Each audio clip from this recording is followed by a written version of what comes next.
Bien, terminamos este tema de programa, dentro de la precariedad de que el tiempo que no tenemos suficiente. Decíamos de la llegada a la presidencia de Marcelo T. de Alvear. Estaba mirando el texto que ustedes tienen para estudiar, bien lo marca acá el profesor. eh, eh,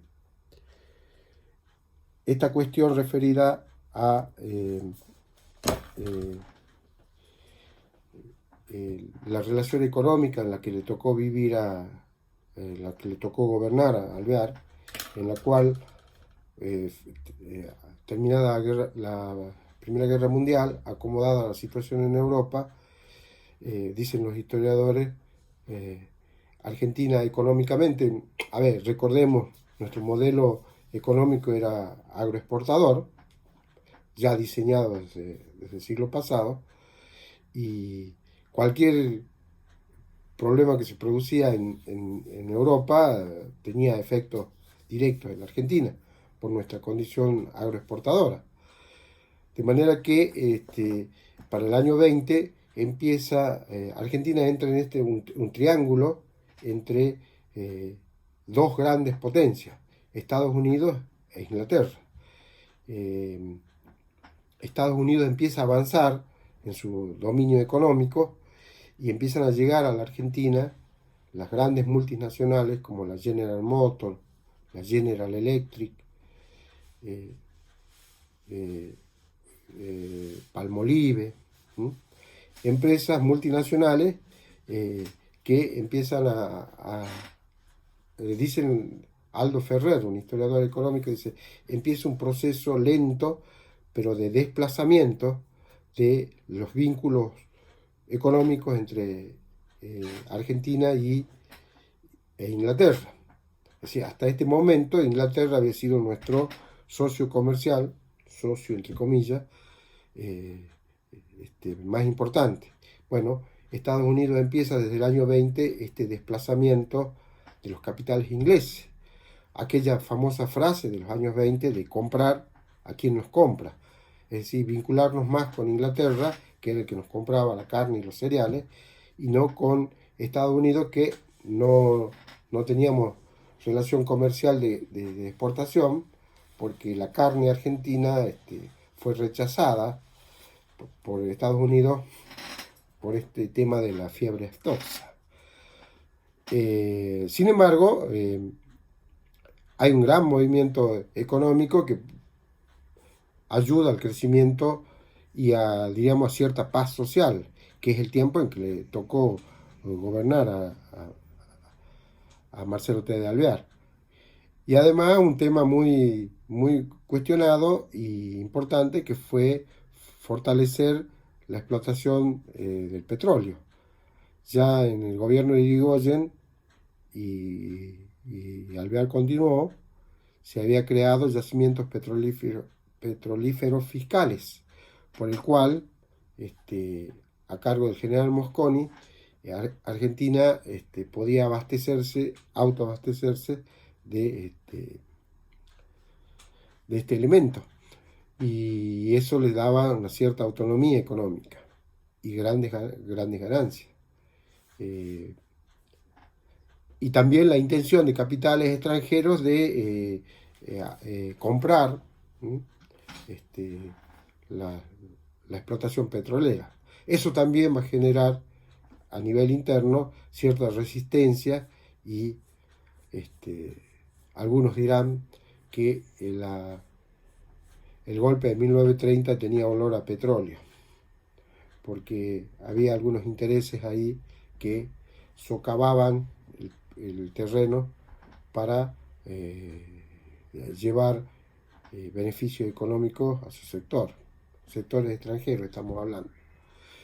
Bueno, concretamente, otra cuestión que ustedes deben tener presente en el periodo de Alvear es la división del radicalismo.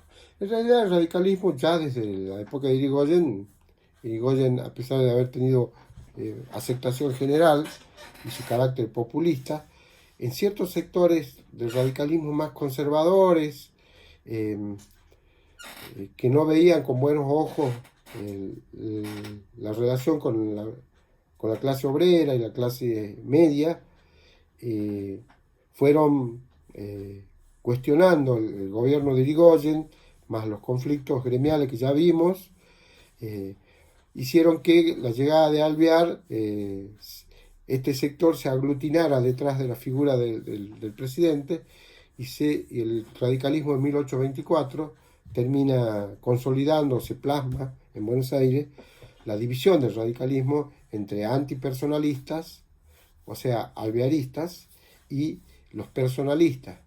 Se llamaba así porque decían que Hipólito Yrigoyen era muy personalista en la forma de gobernar. Por eso los personalistas, o también llamados irigoyenistas.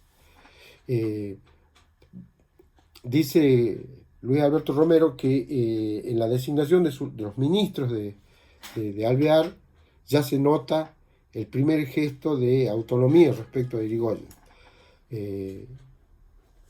Ya se veía la escisión o la división que iba a tener el partido.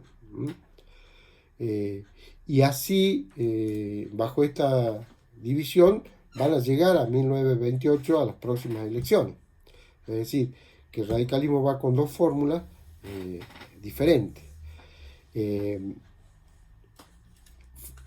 1928 significa la vuelta de Irigoyen al poder.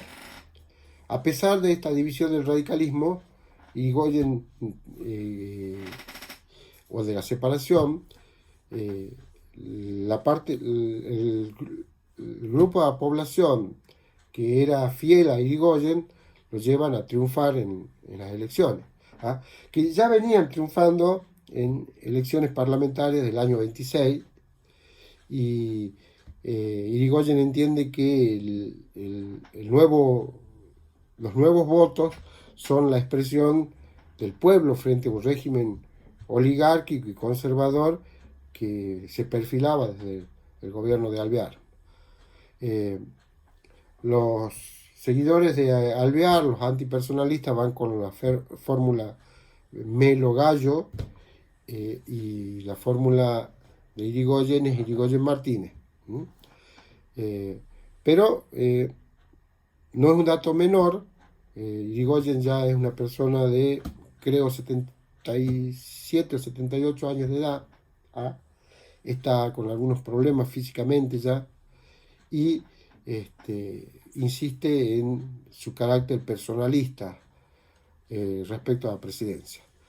Bueno, dicen los historiadores que en el nuevo gobierno de Irigoyen los dirigentes que lo acompañaban carecían de capacidad para afrontar con inteligencia, digamos, los problemas que se avecinaban. Y uno de esos no es un problema menor, que es la crisis de 1929 en Wall Street. Es decir, crisis económica, cuestiones políticas de una fuerte oposición, y cuestiones militares son las que se van a dar en este contexto. Y la oposición, la clase conservadora, rápidamente supo capitalizar esta protesta, y ya se hablaba de una conspiración militar encabezada por Félix Uriburu, y llamaba la atención la falta de reacción de parte del gobierno, de parte de Irigoyen, a esto que ya se percibía en el ambiente. Ya en el ejército se percibía dos sectores: un sector muy nacionalista. Recuerden que el nacionalismo ya estaba también en Europa, ya se había plasmado, encabezado por Uriburu, desde la ideología de Leopoldo Lugones. Leopoldo Lugones es el que escribe La Hora de la Espada, y que entendía que había que cambiar las bases del sistema, implantando una suerte de corporativismo.